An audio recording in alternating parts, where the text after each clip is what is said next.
What's going on, guys? Sean here, coming at y'all with another video.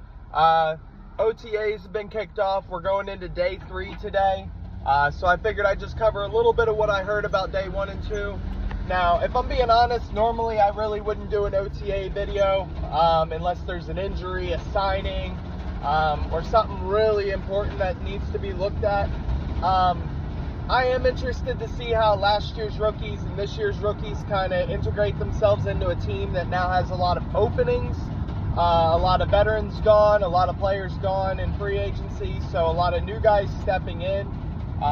So, you know, there's circumstances that, you know, make me feel like it's worth talking about a little bit more. So if you could, before we get into it, please like, please subscribe. Comment down below, tell me what you think. Who are you expecting to stand out at OTAs? Who are you hoping stands out at OTAs? Do you think we need another player? All that stuff. Just, you know, give me your opinions. Let me know down below what you guys think. And as always, I appreciate y'all tuning in. But without further ado, yada, yada, yada. So first things first, Jalen Hurts steps right back in where he left off. We'll start with the most important man on the team. He steps right back into where he left off. According to ESP, I believe it was online, he was 7 for 11, no touchdowns, no picks, obviously all situational football.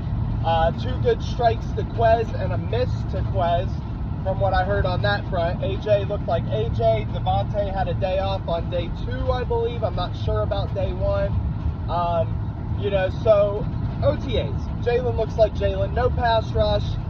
No deep safeties. Obviously, it's man coverage across the board, one-on-ones. So you expect the offense to do better, but that's what you want. You really want to see your offense completing more than like 60-70% of their passes on that setup, because, you know, it's a drill that's set up for the offense to thrive.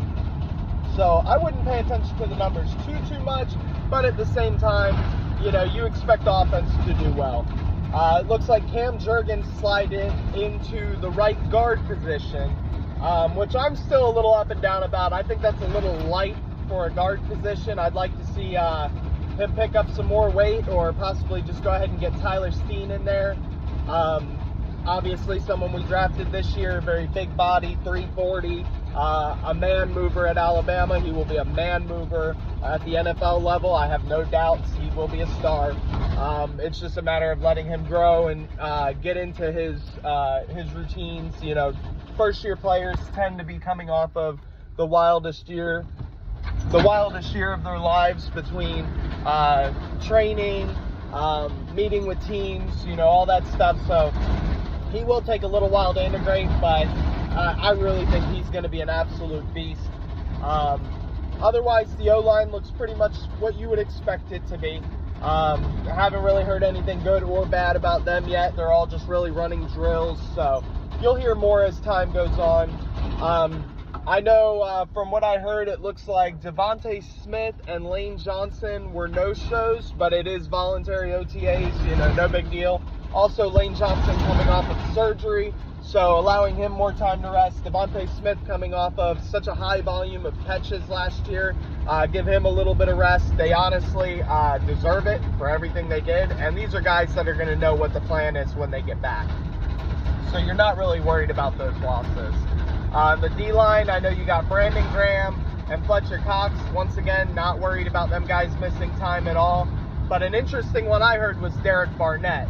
Now, Derek Barnett, if he's not injured or recovering, he needs to get his ass out there. I don't understand what he's doing. I don't know if it's injury or not, but if it's not an injury and he's not out there, then that's a problem. Derek Barnett needs to be working every day to save himself a spot on this team, because honestly right now I don't understand why we just don't go get Yannick Ngakoue on a 1-year deal and cut Barnett. At least Yannick has been healthy, productive, wants to play in Philly. You know, I think at this point you just got to cut Derek Barnett. I'm sorry, I know you're hoping he's going to be a BG and he's going to break out, blah blah blah blah blah. I just don't see it. You know, this is a guy who has gotten worse and worse and worse every year since he's been in the league. I rooted for him year 1, the fumble recovery in the Super Bowl.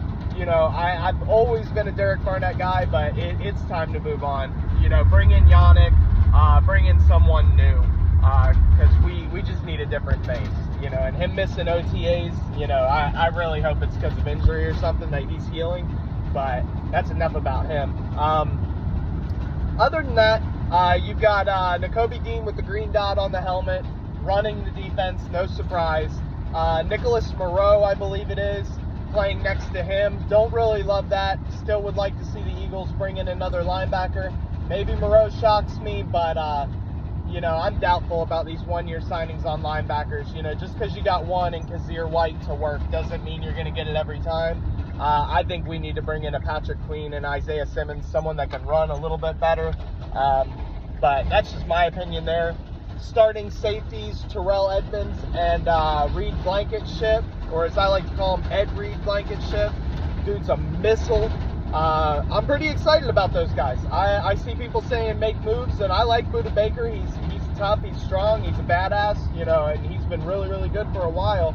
But I like our safeties. I honestly like our safeties. I think having corners like we have allows us a little bit of freedom with our safeties. And, you know, those are two guys that are proven. They've been in the league. I mean, they've been around. They've definitely held down their own, ups and downs on both ends. Reed, because he's young. Terrell Edmonds, he's been a little more up and down, but he's home now. He's happy where he's at. He wanted to come here. So I expect him to take a step as well. And I liked him coming out of the draft, you know, back, I think it was like 2016 or whatever, whenever the Steelers took him. So, you know, don't be surprised if the Eagles stay pat at their safety position, because I really think that we got a couple good ones there. And then, you know, obviously we got the rookie third-round pick sitting at the third safety spot, Kayvon at 4 playing special teams. I think you roll with it. I think that's good. I think we picked up a guy from Tampa in free agency too, another safety, second-round pick, but he's been unhealthy. I don't even count on the unhealthy guys until I see them out there playing. So, you know, we'll see. I hope things can work out for him, because he was obviously a second-round pick. A lot of praise, a lot of high value coming around him. So if he could stay healthy, that'd be fantastic. But right now, I just don't expect it. If he stays healthy, he takes Kayvon's spot, maybe moves up the ladder. But that's it. You know, I expect nothing more, nothing less. And then obviously outside corners, inside corner, that's all already locked down. All the backups are just going to be basically fighting for roster spots. So we'll see what happens there. But anyway, I think this has droned on long enough. OTAs seem like they've been a lot of fun so far. Seems like all the players are gelling well. It seems like Nick Sirianni's out there just having fun, which is exactly what you expect him to do. And it seems like everybody likes their new coaches, you know, which is also important. You know, it's going to be really interesting to see this year how this team gels with 2 new coordinators. You know, it's something that's not talked about a lot. And yes, if Nick keeps control of things, and if Nick is really the person that we think he is, the coach we think he is, then we should have no problems. But as I said, droning on, if you guys made it this far in the video, you're a fucking superstar. You deserve all the praise in the world. I thank you guys so much for supporting. Fly Eagles fly. Like, subscribe, comment down below. I fucking love y'all. Peace.